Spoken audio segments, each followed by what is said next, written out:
이제 눌렀다. 조금 전 얘기였습니다만은, 우리 25장 요 1절에서부터 요 그두라의 족보, 그두라의 족보는 요 24장과 25장 이후를 구분하는 것이라 그랬죠. 자, 근데 거기에서 또 한 가지 제가 좀 빠진 것 가운데 6절에 보면 이 그두라의 그 서자들에게도 아브라함이 재물을 주었습니다. 그리고 또 6절 그 하반절에 보면 그 서자들을 이 아들 이삭과 세퍼레이트 시키는 것을 볼 수 있어요. 이렇게 구분을 시키고 이 서자들은 어느 쪽으로 이동을 시켰냐? 동방으로 이주를 시켰다라고 되어 있습니다. 그래서 동국에 거하게 되었다라는 거예요. 왜 이랬을까요? 아마도 이것은 이삭을 보호하기 위함이 아닌가. 그러니까 이삭이 어떤 축복의 유업을 얻을 자 아닙니까? 그런데 만일에 서자들에게도 아무것도 주지 아니하면 이 서자들이 한이 맺혀서 이삭을 시기하고 질투하고 해코지하고 이럴 수 있잖아요.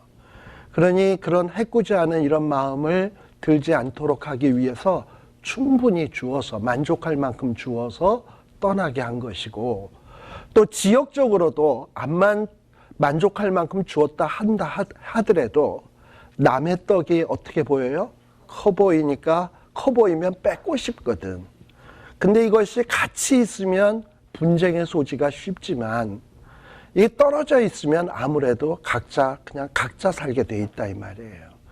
그러니까 이렇게 아브라함은 자기가 죽음에 임박해서도 자기의 후손들 때에 어떠한 일들이 발생할 것인가, 어떤 이런 것까지 미리미리 마음속에 유념했다라는 것.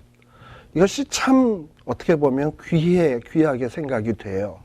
저도 이번에 어머님을 하늘에 보내면서 제가 우리 어머님이 유서 같은 걸 썼다 그랬잖아요. 사실 암만 믿는 집이고 신앙 좋은 집이라 하더라도 어떤 이런 유산, 상속 이런 문제만 나오면 굉장히 민감해지게 돼 있습니다. 사실 암만 성인군자라 하더라도 돈 앞에는 장사 없는 거거든요. 특히 결혼들 해가지고 자기의 자녀들이 있고 자기들이 키워야 될 자식들이 있고 이렇게 되면 암만 형제들이 있지만 그 형제는 형제의 삶이 있는 거고 나는 내 삶이 있고 내 자식의 삶을 부양해야 될 일들이 있기 때문에 가능한 아니면 돈이야 더 있으면 좋지. 편한 거고. 그러니까 거기에 신경이 곤두쓰일 수밖에 없어요. 벌써 우리 어머님께서도 그걸 아셨던 것 같아. 그래가지고 우리 어머님께서 벌써 유언에다가 내가 죽고 나면 내가 살던 이 실버타운이 보증금이 3억인가 그랬어요. 이 3억이 나오면 어떻게 분배를 해라. 그리고 통장에서 장례 비용 쓰고 난 다음에 남은 돈이 있다면 우리가 5형제가 있거든요. 5분의 1씩 나누어라. 아주 그냥 그걸 또박또박해서 다 써놓으신 거야. 그러니까 그리고 또 심지어는 어떤 내용도 있냐면 그동안에 성도교회에서 우리가 다녔던 성도교회에서 우리 어머님이 우리 성도교회에서 아버님이 오랫동안 목회를 하셨고 그랬기 때문에 원로 목사님, 사모님 대우로 해서 교회에서 한 10만 원씩인가 월 이렇게 주시는 게 있었나 봐요. 근데 우리 어머님은 참 빚지고는 못 사시는 분이거든. 그걸 또박또박 계산을 다 해놓으시고 그거보다도 많게 해서 성도교회는 내가 이렇게 은혜를 받았으니 이만큼 헌금을 해야 된다. 이렇게 딱 해놓으신 거야. 근데 헌금 액수가 2천만 원이나 돼요. 그러니까는 우리 막내 누이가 이거 2천만 원까지 할 필요 있어? 이런 얘기가 나와요. 근데 봐세요. 1천만 원만 했다 하더라도 교회에서 헌금 적게 했다 그러겠습니까? 많이 했다 그러겠지? 그럼 1천만 원이 남으면 그거 5분의 1씩 나누면 200만 원씩 돌아가는 거 아니야? 아니 쉽게 얘기해서 그렇잖아요. 계산으로 치면 그렇잖아요. 그러니까 그런 생각이 우리 누이는 퍼뜩 들었는지 이거 굳이 2천만 원 할 필요 있어. 어머님 유언엔 그렇게 나와 있지만 그럴 필요 있느냐고 딱 묻더라고요. 그래서 그냥 저는 그냥 제가 장남으로서 그랬어요. 우리 그냥 이 얘기 저 얘기 다 하지 말고 어머님 하랜 대로만 하자. 여기 써져 있는 대로만 하자. 그러면 이건 되는 거다. 하나님 기뻐하시고 어머님 기뻐하는 거다. 그러고서 그렇게 딱 그렇게 그냥 말을 콱 막았어요. 뭐 더 할 말 없죠. 어머님 하자는 대로 하자는 거니까. 그렇잖아요.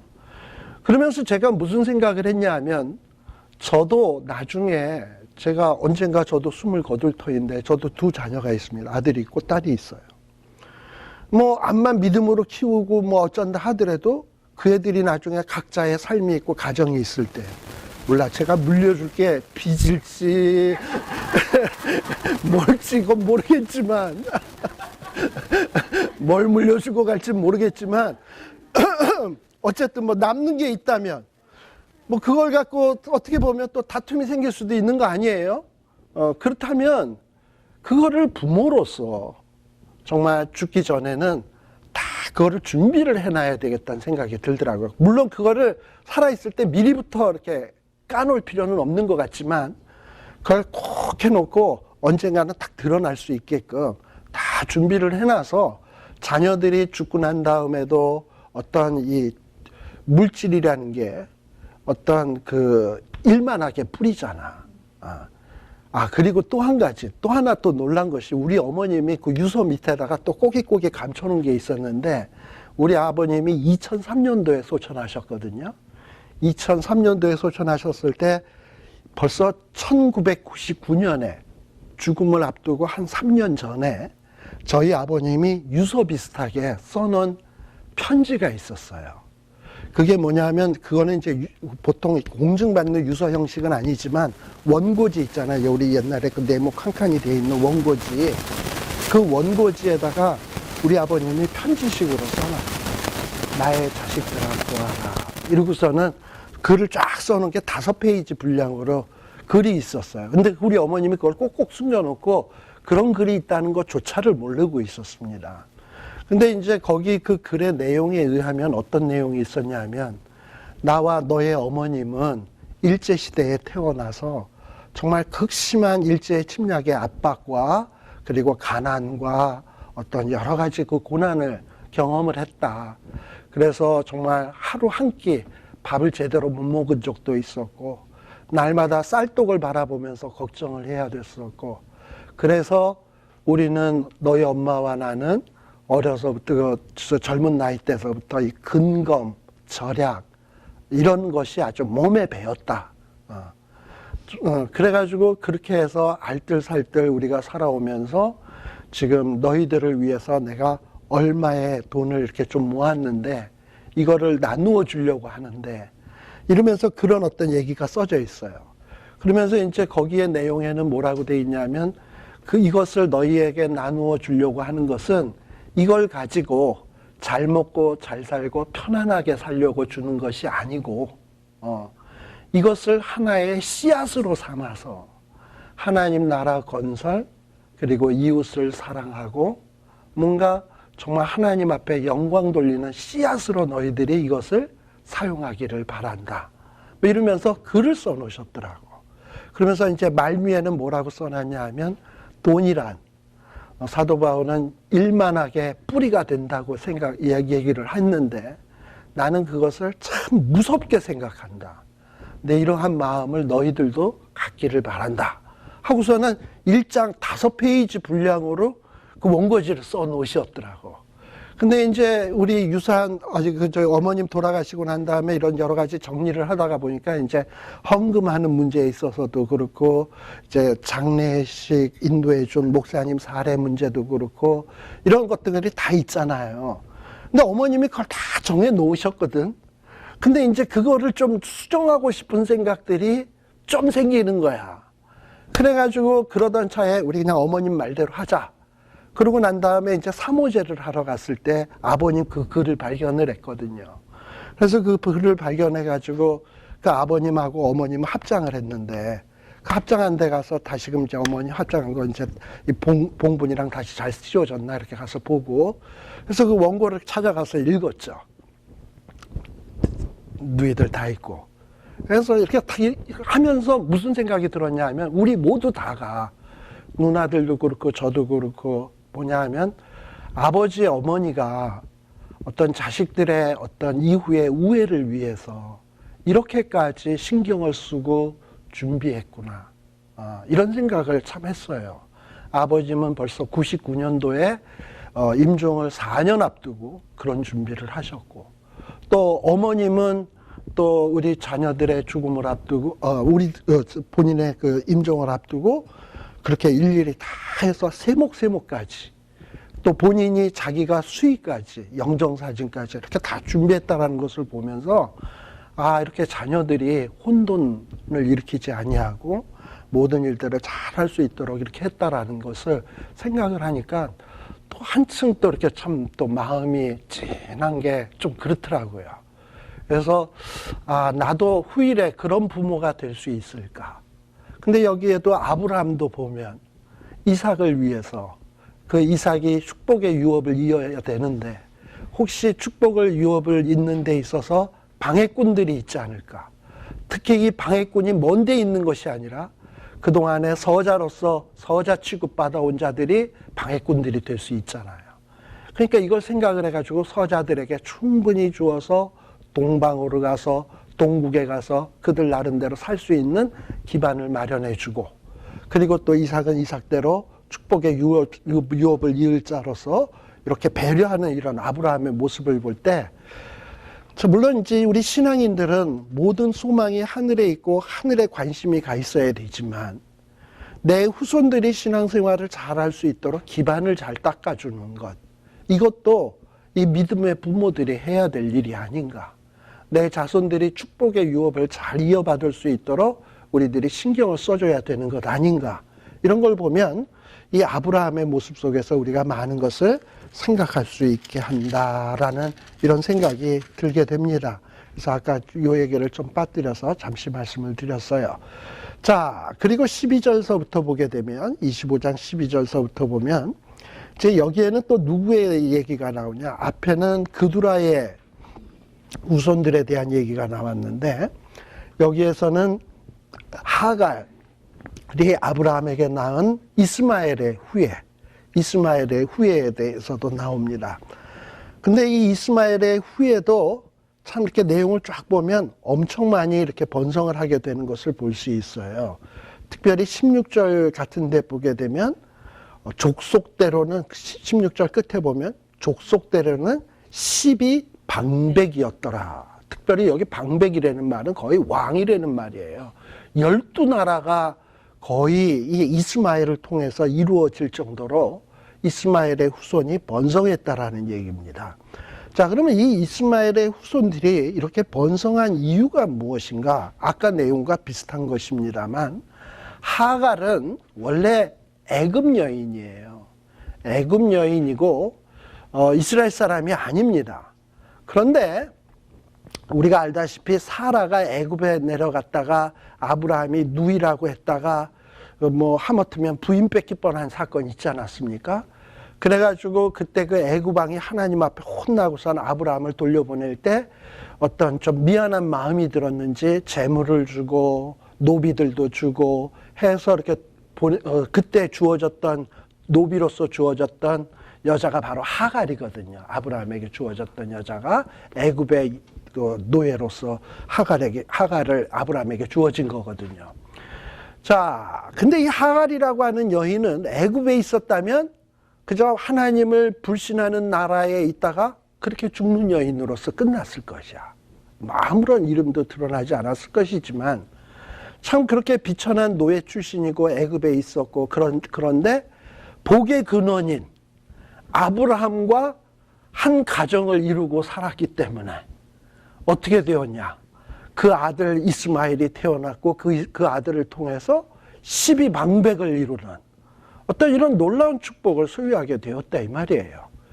그러니까 신앙이 시원치 않든 뭐 하든 간에 그냥 축복의 근원과 자꾸 그 근처에서 맴돌면 복받게 돼 있어. 참 그래요. 우리 한국에 제가 갔을 때, 오늘 한국 얘기가 참 많이 나왔습니다만 제 친구 가운데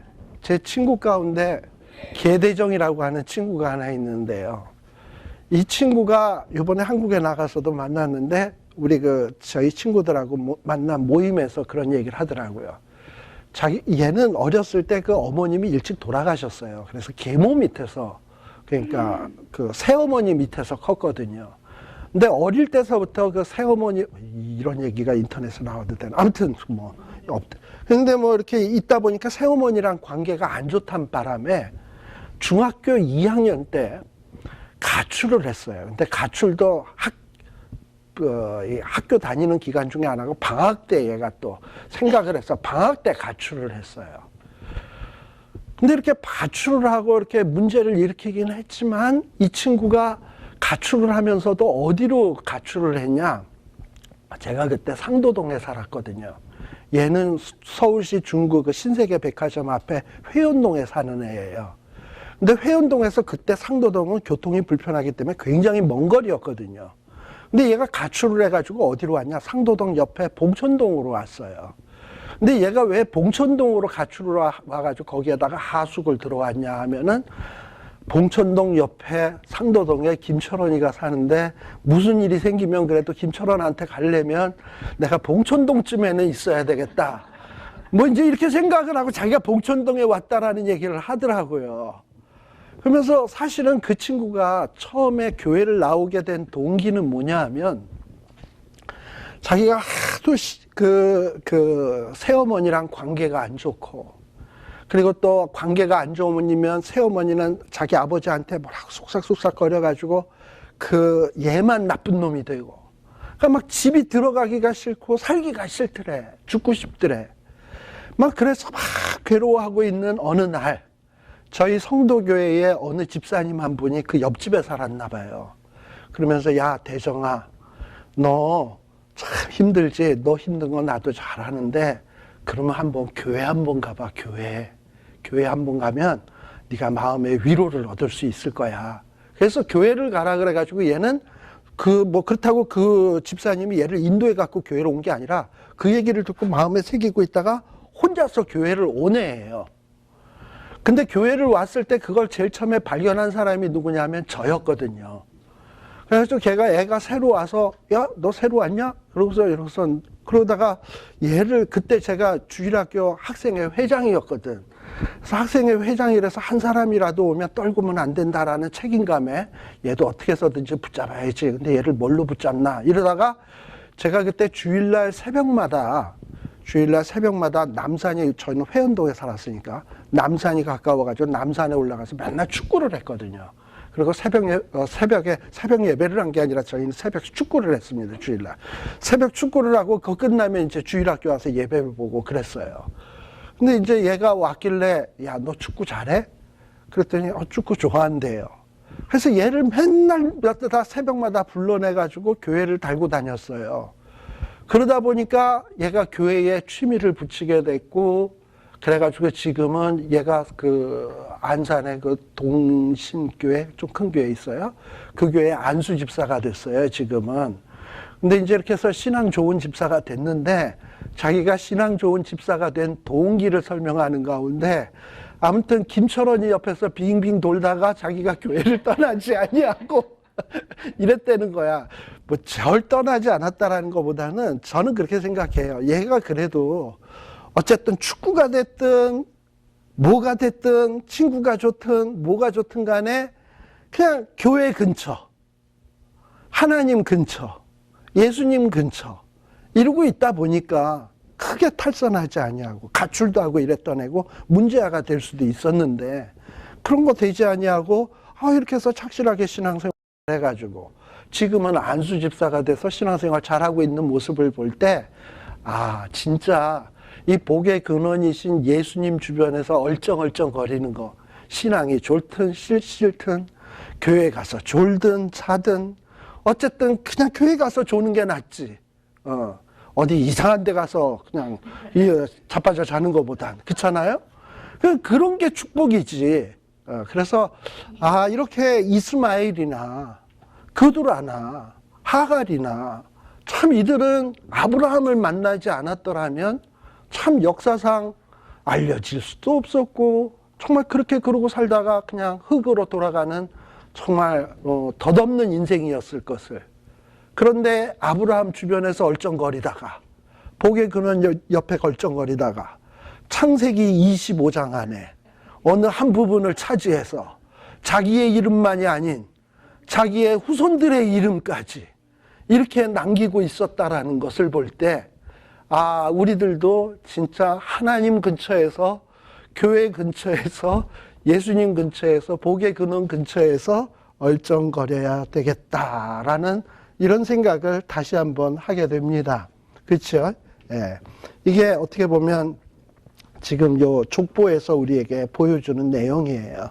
그래서 왜 이스마엘의 족보, 그두라의 족보를 그렇게 중요한 인물들도 아닌데 이렇게 언급을 하고 있는 것일까? 뭐 이런 생각이 좀 드는데, 아마도 이 아브라함이 복의 근원이기 때문에 곁가지였던 이런 사람들도, 이 후손들도 이렇게 축복을 받았다라는 것을 우리에게 보여주는 내용이 바로 요 25장의 기능이다라고 생각을 하면 돼요. 자, 그리고 27절에 보시게 되면 이스마엘은 자그만치 몇 년을 사냐? 137세를 삽니다. 아브라함은 175세를 살았는데, 아마도 아브라함이 죽고 난 다음에 한 48년 정도를 이스마엘이 더 살았던 것 같아요. 원래 이스마엘은 아브라함이 87세 때 이스마엘을 낳았거든요. 그리고 이스마엘이 13살 될 때 이삭을 낳았거든요. 예. 그러다 보면은 지금 요 이스마엘이 죽을 때 137세라고 한다면, 요 계산을 해보면 한 아브라함이 죽고 난 다음에 한 48년 정도 더 살았다라고 얘기를 해요. 물론 이 이스마엘은 이삭처럼 축복은 주어지지 않았지만, 그래도 17절의 그 뉘앙스를 보면 이스마엘도 뭐다? 향년이, 날들의 횟수가 137세. 그리고 그 기운이 지인하여 주고, 그러니까 병들어 죽은 것도 아니고, 사고로 죽은 것도 아니고, 그리고 이제 기운이 진해서 죽은 거니까 살만치 살았다라는 거죠. 하나님이 주신 수완을 살았다라는 거예요. 그리고 열조에게로 돌아갔다. 뭐 이스마엘의 열조가 누구겠어? 아브라함이지. 그러니까 어떻게 보면 이스마엘도 아브라함과 같은 열조의 반열에 이렇게 들어가지 않았나. 물론 이스라엘 백성들은 그걸 인정하고 싶지는 않겠지만, 예. 그래서 사실 어떻게 보면 저 이슬람권 사람들도 아브라함을 자기네들 조상이라고 하는 사람들 참 많아요. 예. 그게 왜 그러냐? 이스마엘의 후손이라든지 또는 이 그두라의 후손이라든지 이런 사람들은 자기네 조상이 아브라함이라 그래. 이스라엘 사람하고 똑같이. 근데 이스라엘 사람들은 그거 인정 안 하지. 예. 자, 그리고 이들도 나름대로 땅을 부여받아서 18절에 보면 하윌라에서부터 아수르로 통하는 애굽 술까지 그 모든 형제의 맞은편에 거하였다라고 되어 있습니다. 자, 그 다음서부터 이제 본격적으로 등장하는 인물이 누구냐? 그드라의 후손 나왔고, 이스마엘의 후손 나왔고, 19절서부터는 이제 누구 얘기냐? 에서와 야곱의 이야기입니다. 특히 이삭의 후손들의 이야기. 그래서 근데 아브라함의 얘기가 끝났으면 이삭의 얘기가 쫙 나와야 되는데, 그냥 아브라함 얘기가 24장에서 끝나고 19절에 보면 그냥 막바로 이삭의 후예로 넘어가. 그래서 성경에는 믿음의 조상들 가운데 아브라함, 이삭, 야곱, 요셉이 있는데, 제일 그 하찮게, 제일 분량이 적게 다루어지는 믿음의 조상이 누구냐면 이삭이에요. 근데 이삭은 몇 살까지 사시냐? 180세를 살아요. 아브라함보다 5살을 더 살아요. 아마 아브라함, 이삭, 야곱, 요셉 가운데서 제일 인간적인 수명으로 오래 산 사람이 누구냐면 이삭이에요. 자, 그러면 인간적으로 오래 살았으면 쓸 얘기도 많을 거 아니야. 근데 제일 오래 살았음에도 불구하고 성경에 기록된 이야기는 제일 짧아. 지금 요 25장에서도 이삭이 주인공이 아니에요. 19절 이하에 보게 되면 앞에 25장 1절에서부터 11절까지는 뭐 그두라의 후손들, 또 그 다음에는 또 뭐 12절서부터는 또 뭐 이스마엘의 후손들, 그 다음에 19절에서부터는 또 이삭이 아니라 이삭의 후예에 대한 이야기들 이렇게 나오죠. 그리고 이삭이 단독으로서 주인공으로 등장하는 내용은 창세기 26장 한 장뿐이에요. 이삭이 다른 인물 없이 본인이 주인공으로 등장하는 내용은 26장 한 장이야. 그 다음에 26장이 딱 끝나고 나면 27장서부터는 등장인물이 누구로 넘어가냐면 야곱과 에서로 넘어가요. 그러니 이삭에 대한 얘기는 굉장히 짧아요. 예. 또 사는 거는 제일 오래 살았는데. 예. 그런데 뭐 이삭의 삶이 이렇게 성경의 기록상으로 짧게 기록되어 있다고 해서 이삭이 신앙이 덜 훌륭했다. 다른 믿음의 조상보다 시원치 않았다. 뭐 이런 얘기를 하려고 하는 건 아니에요. 이삭의 삶은 굉장히 평범했어요. 평범했기 때문에 그렇게 뭐 파란만장하게 많이 쓰여질 일이 많지가 않아. 그렇다고 해서 평범한 신앙이라고 해서 어떤 뭐 이렇게 업앤다운이 많은 굴곡이 많은 신앙인보다 신앙이 못하다? 결코 그럴 수는 없는 거예요. 그래서 특별히 여러분들이 창세기 25장에서 26장에서는 이삭의 신앙이 어떤 신앙이었나, 그의 신앙이 얼마나 귀한 신앙이었나 하는 것을 우리들이 눈여겨서 좀 살펴볼 필요가 있습니다. 자, 근데 여기 19절에 보면 이삭의 후예는 이러하다. 그러면서 어떻게 보면 이삭보다는 이삭의 후예들이 주인공 같아요. 아브라함은 이삭을 낳았고 20절에 보면 이삭은 몇 살에 결혼해요? 40세에 리브가를 취해서 결혼을 해요. 이것이 이삭이 결혼한 연령입니다. 자, 40세에 결혼했으면은 결혼 일찍 한 겁니까? 늦게 한 겁니까? 늦게 한 거죠. 예. 자, 그래서 굉장히 늦게 결혼을 해요. 자, 그런데 또 쭉 넘어가서 보게 되면 이 이삭이 나중에 자녀를 낳을 때의 나이는 또 몇 살에 낳느냐 하면은 쭉 보게 되면은, 어디 갔지?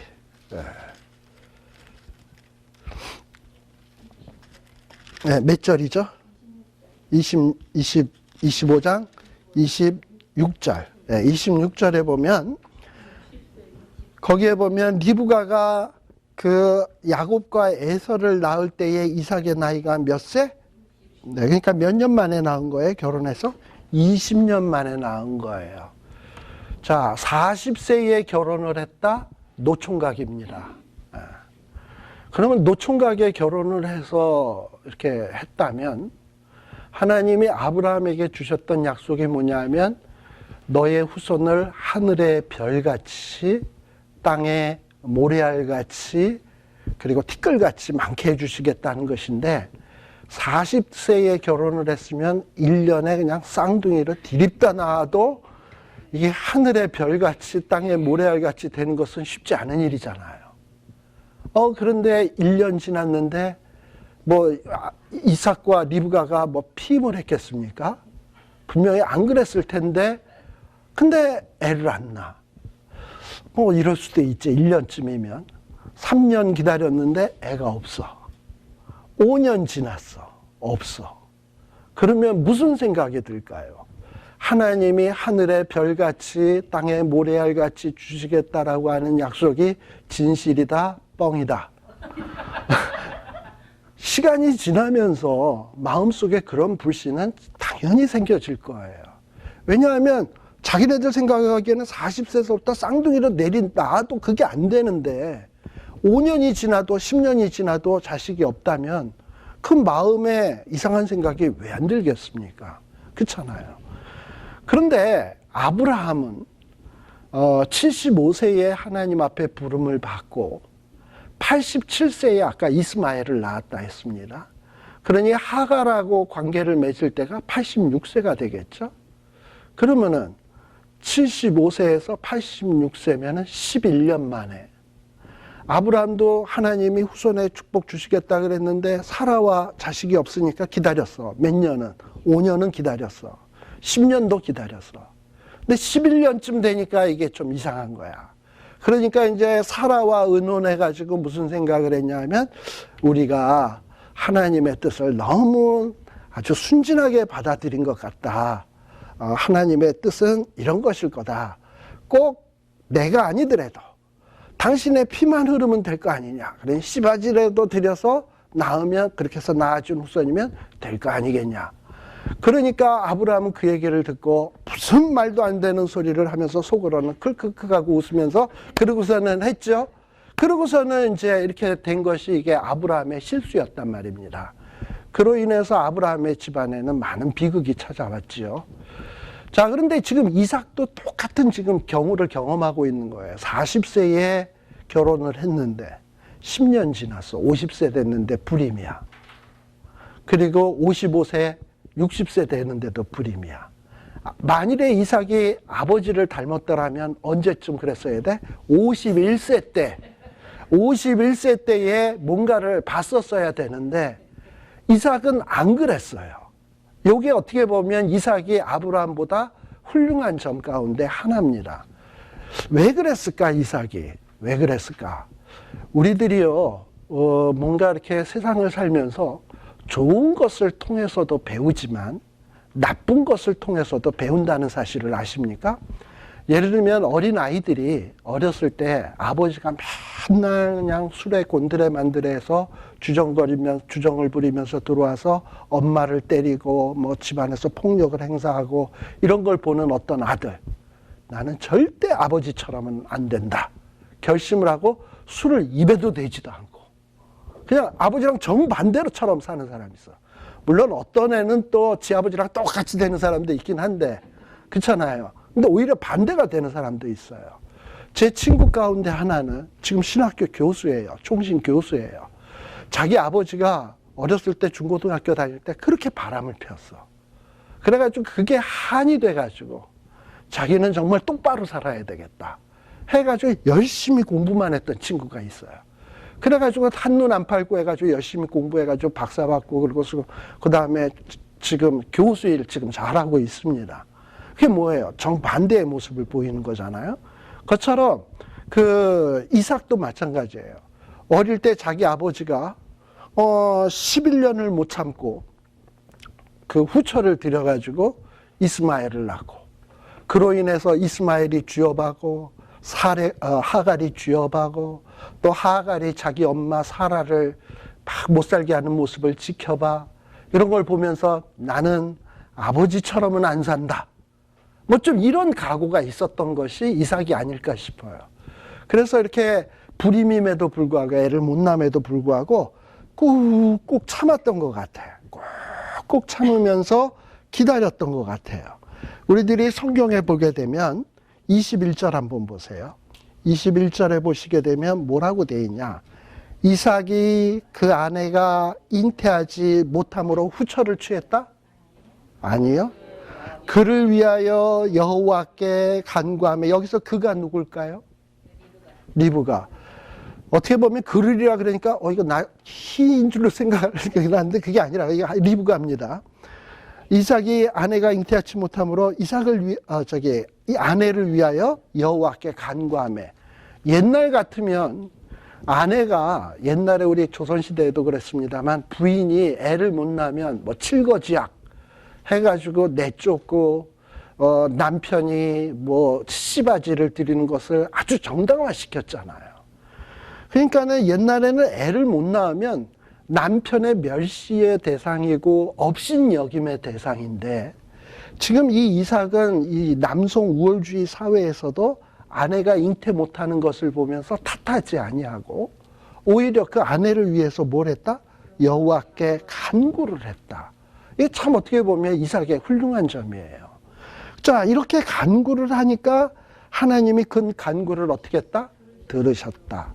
여기서 우리가 또 잊지 말아야 될 것은, 우리는 기도를 하면, 내가 하나님 이거 들어주세요 기도하면 언제 이루어지길 바라요? 바로, 혹은 최소한 내일. 그렇죠? 네. 근데 이삭이 이 기도를 언제부터 시작했을까? 40세에 결혼을 해가지고 최소한 못해도 1년 뒤서부터는 시작하지 않았을까 싶어요. 네. 자, 그러면 이 기도를 몇 년 동안 한 거냐? 19년, 20년을 해온 거예요. 우리가 똑같은 기도를 19년, 20년을 하는데도 응답이 없다? 그 기도 계속 할까요? 안 하지. 그런데 이삭은 어찌했냐?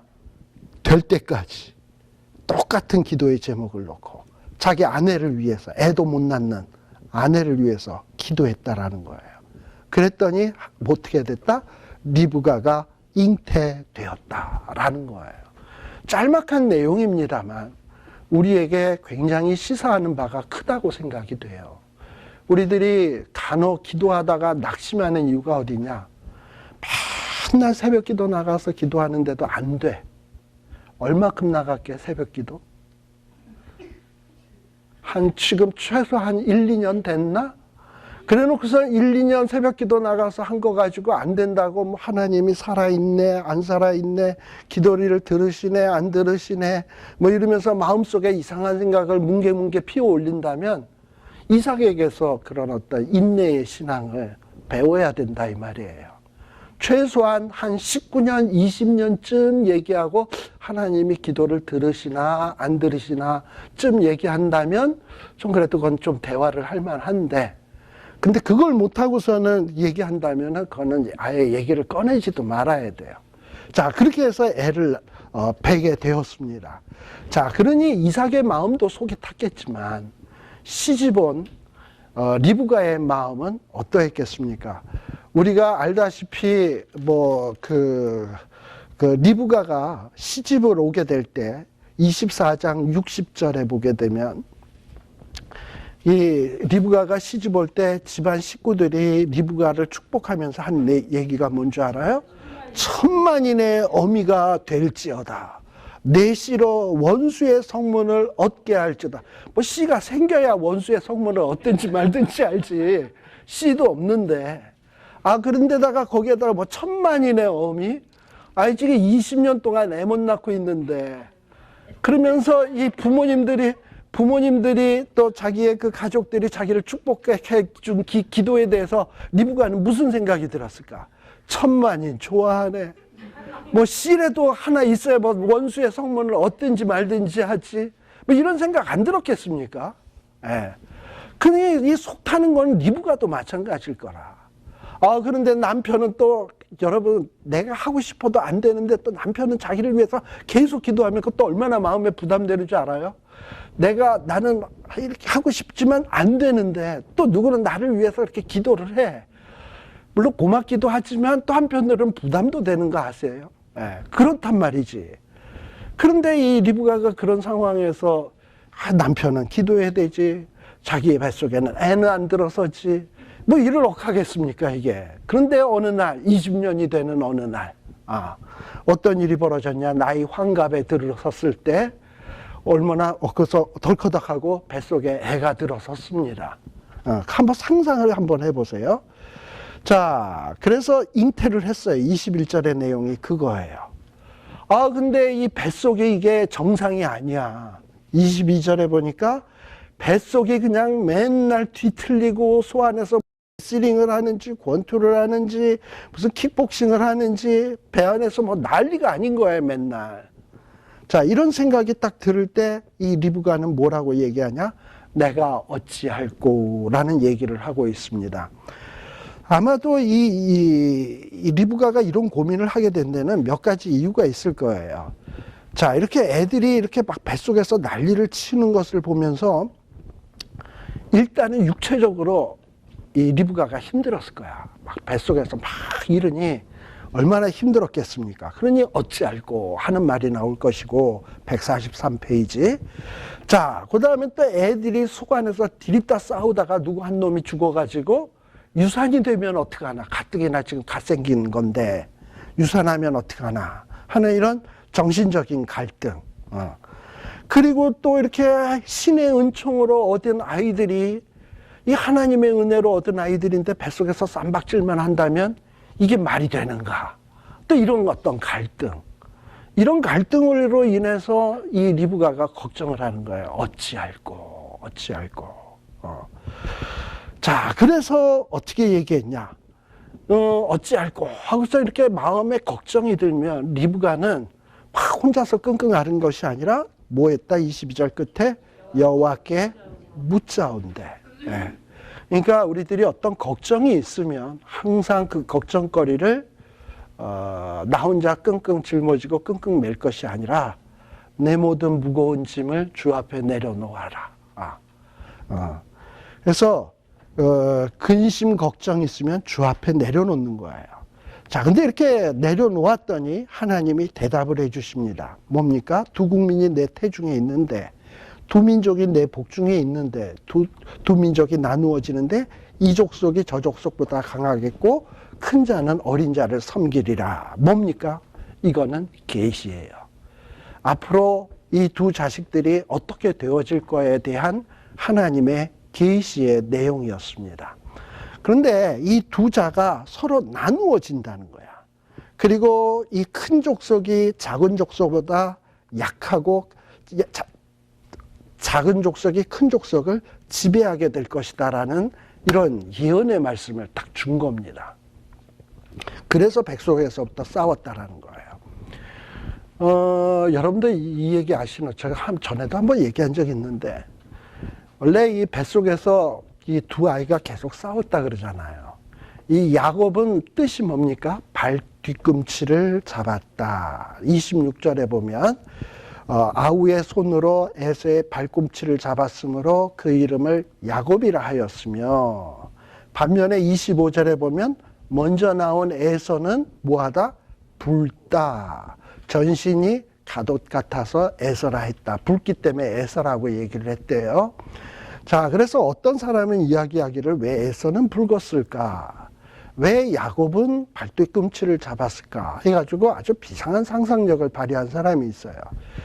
그게 뭐냐 하면 뱃속에서부터 막 싸웠는데, 특히 야곱은 하나님의 축복을 참 소중히 여기는 사람이잖아. 장자권도 그렇고.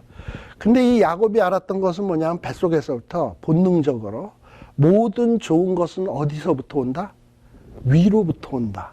하늘로부터 온다라는 걸 알았기 때문에 엄마 뱃속에 있을 때서부터 위로부터 올 때도 먼저 인터셉트 하려면은 위에 있어야 되잖아.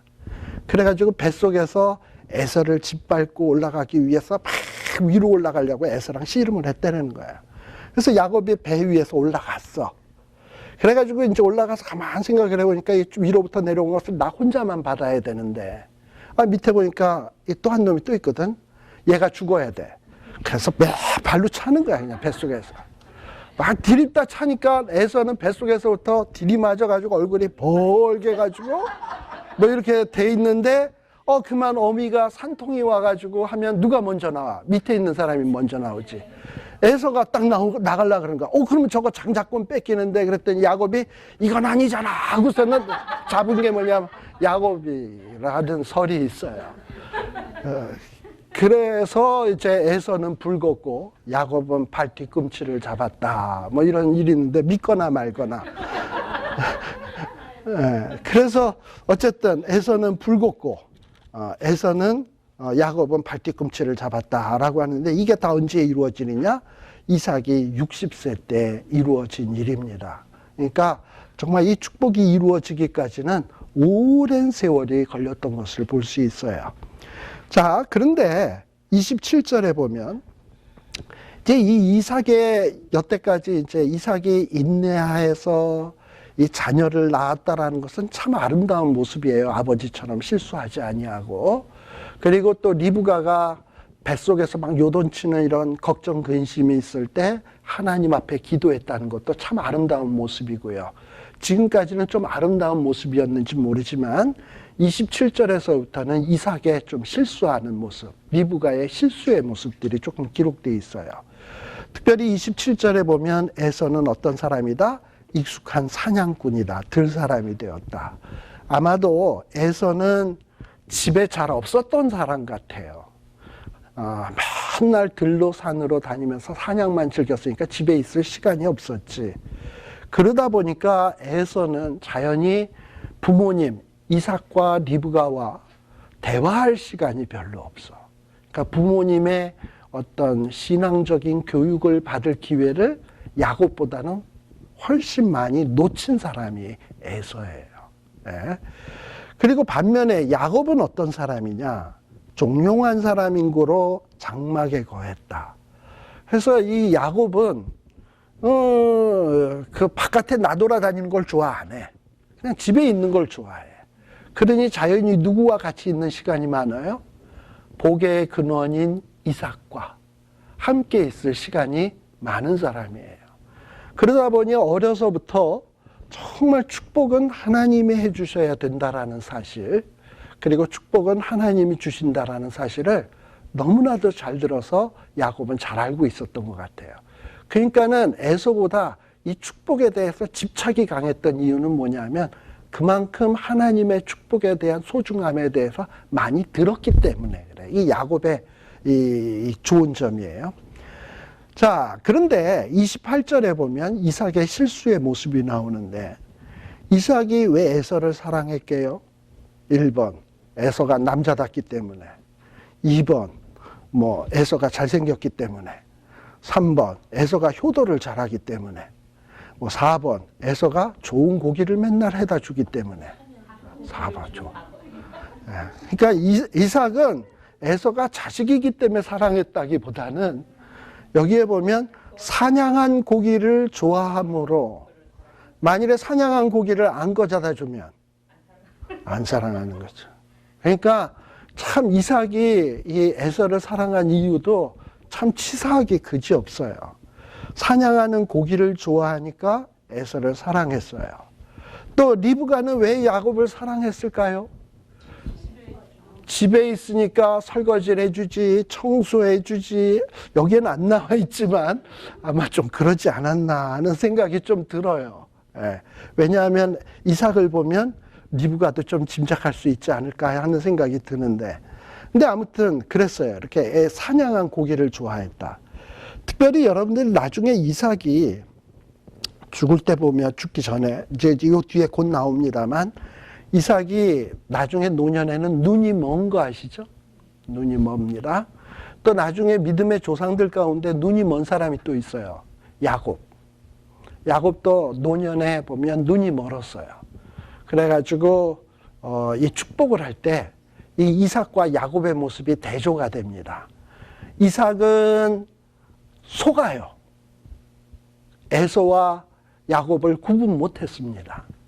반면에 야곱은 훗날에 어떤 일을 하냐 하면은, 요셉이 형 므낫세, 동생 에브라임이 있는데 야곱은 에브라임에게 오른손을 얹고 므낫세에게 왼손을 얹었어요. 그랬더니 요셉이 그걸 발견하고 형 동생이 바뀌었네요. 그랬더니 야곱은 뭐라 그러냐면 안다, 나도 안다, 이러고 얘기를 해요. 그래서 정확하게 누구에게 축복을 해야 될 줄을 야곱은 알고 있었어요. 근데 이삭은 몰랐어요. 자, 근데 아무튼 둘 다 이렇게 눈이 멀었는데 왜 이렇게 눈이 멀었을까? 아마도 이삭은 너무나 이 먹는 거에 대한 집착이 좀 강했던 것 같아요. 이 사냥한 음식, 기름진 음식, 이걸 너무 좋아하다 보니까, 또 에서가 갖다 주면 넙죽넙죽 받아먹고 해가지고 일찍이 당뇨병이 와가지고 당뇨 합병증으로 눈이 멀지 않았을까? 또 어쩌면 그런 또 당뇨병은 또 유전 아닙니까? 야곱도 또 그 아들이니까. 그래서 또 야곱도 후일에 눈이 멀지 않았을까? 근데 같은 똑같이 눈이 멀었지만 나중에 보게 되면 어떤 이삭의 신앙의 수준하고 야곱의 신앙의 수준을 볼 때, 어떻게 보면 여러분들 이삭의 신앙이 훌륭한 것 같아요? 야곱의 신앙이 훌륭한 것 같아요? 언뜻 생각하면 이삭은 그렇게 굴곡이 없어. 평탄하게 인내하면서 온유하면서 이런 모습이 이삭이고요. 반면에 야곱은 어떠냐? 밑바닥에서 올라갔다 롤러코스터로 오르락내리락 하는 이런 사람이에요. 우리가 인간적으로 볼 때 교회에서 어떤 사람이 참 신앙 좋은 사람으로서 인정받을까? 이삭? 야곱? 이삭이죠. 제3자가 보면 훨씬 더 좀 신뢰가 가죠. 근데 야곱 같은 사람은 신뢰가 안 가죠. 예. 근데 신뢰가 안 간다고 해서, 내가 신뢰를 안 한다고 해서 그 사람이 신앙이 한심하다고 생각하는 건 착각이에요. 어떨 때 하나님은 그 사람의 파란만장한 그 굴곡의 삶을 통해서 디립다 훈련시켜가지고 나중에 노년이 되면 아주 신령한 수준에 이르는 사람이 있어요. 야곱처럼. 예. 어떤 사람은 굴곡은 없지만 평탄하게 살다 보니까 그렇게 신앙의 발전도 없이 그냥 그 모양 그대로 가다가 그렇게 가는 사람도 있어요. 그래서 신앙생활에 우리 기준에 내가 그냥 평탄하고 얌전한 걸 좋아하니까 신앙 좋은 사람이 이런 사람이거니 딱 단정 짓는 것은 굉장히 위험해요. 어떨 때는 교회에서 막 문제와 같은 사람, 이 사람이 어떨 때는 하나님의 귀한 일꾼일 수 있어요. 어떤 사람은 교회 안에서 얌전하고 평탄한 것 같지만 그 사람은 하나님이 그렇게 썩 좋아하지 않는 사람일 수도 있고요. 그래서 우리 함부로 이렇게 평가해서는 안 돼. 근데 아무튼 이 이삭은 이렇게 음식을 좋아했기 때문에 자식을 편애했다. 이것은 참 문제였습니다. 근데요, 지금 아직 이삭의 얘기도 나오지 않는데, 여기에 보면은 이제 29절서부터 무슨 얘기가 나오냐면, 야곱이 죽을 쓰고, 그 다음에 에서가 피곤했는데, 그랬는데 이 야곱이 선풍기 틀어놓고 냄새를 폴폴 풍겨가지고, 그 에서가 막 식욕을 도두게 해가지고, 장자의 명분을 팔아라. 뭐 이제 이런 얘기가 나오잖아요. 왜 이 얘기가 나오느냐? 26장에는 지금 또 무슨 얘기가 나오냐면 이삭 얘기가 나와요. 그렇다면 26장의 내용이 먼저겠습니까? 28절에서부터 34절의 내용이 먼저겠습니까? 원래는 26장이 먼저 와야 될 얘기겠죠. 그럼에도 불구하고 벌써 28절에서부터 25장 28절에서부터 이 에서가 29절서부터 에서가 장자권 팔아먹은 이야기를 이 창세기에서 이렇게 솔솔 연기를 피우는 이유는 뭐냐? 우리는 흔히 이 야곱과 에서에 대한 얘기에서 보통 무슨 교리가 나오냐면 예정론 같은 교리가 나오거든. 하나님은 야곱은 택하고 에서는 버렸다. 그러다 보면 하나님은 왜 야곱을 택하고 에서를 버려? 그럼 너무 불공평하잖아, 에서는. 이러고서는 뭔가 하나님의 예정에 대해서 좀 뭔가 못마땅한 이런 시각을 가질 수가 있어요.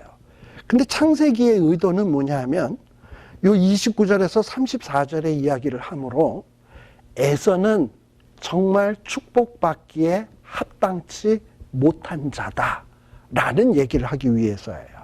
특별히 32절에 보세요. 에서가 뭐라 그러냐? 내가 배고파 죽게 되었으니 이까지 장자의 명분이 내게 무엇이 유익하리요? 장자의 명분은 하나님이 주시는 겁니다. 하나님이 주시는 축복이에요. 장자가 되고 싶다고 되어질 수 있는 사람은 아무도 없습니다. 이건 하나님이 정해주는 거예요. 근데 이 하나님이 정해주는 이 놀라운 축복이 뭐가 유익하냐? 내가 죽게 되었는데. 즉 하나님의 축복은 팥죽 한 그릇만도 못하다. 또 34절 끝에도 보세요. 팥죽을 에서에게 주매 에서가 먹으며 마시고 일어나서 갔으니 에서가 장자의 명분을 어떻게 여겼다? 경홀히 여겼다.